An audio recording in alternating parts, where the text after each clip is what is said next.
lubbuuna maqaalii kan deebii hin qabne kan jaalalti qabnuuf sabarraa hin dhumne kan sheenaan isaa hogguun irraan baane Hacaaluu Hundeessaa akka tasaadha.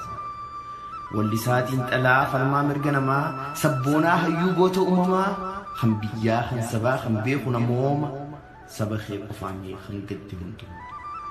Hacaaluu Hundeessaa kan diina garaa gubu murataa haqaa tokkicha biyyaaf sabni qabu akka tasaatee yoo dhabdellee lubbuu sabni keessa dhabee hirriba waan qabu. Ilma haqaa ilma biyyaa ilma sabaa nama dhugaa kan akkaan nu jabaa duuti ati duute nutti taatus manaabaa nuti sin dagannu turtus waggaa dhibbaa nuti sin dagannu turrus waggaa dhibbaa. Ati jiraachuun maltee duuti siin hin mallee garuu tarsa wareegamtee du'aa akka malee har'a gargar baanuus fuula rabbii galee abad sin dagannu yoomiyyuu yoomillee abad sin dagannu yoomiyyuu yoomillee. Jirra osoo jettuu nuti jiraanneef biraa si dhabne hin jirtuu kee waggaa beenu obsuu dadhabanne jirra jettee gaafa san abdiidhaan onnanne har'a hin jirtu ati gaddaan dirra irratti hafne.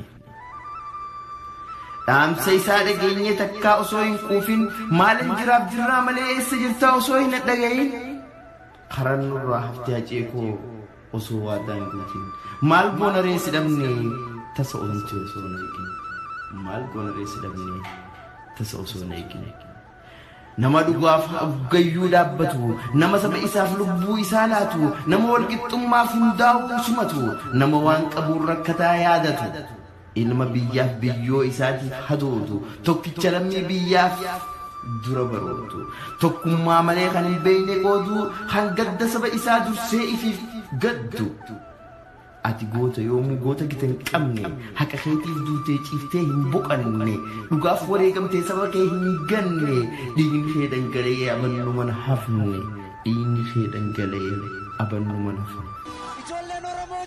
Hacaaluu hacee koo ilma Hundeessaa boonsaa gadda hin baane keessa.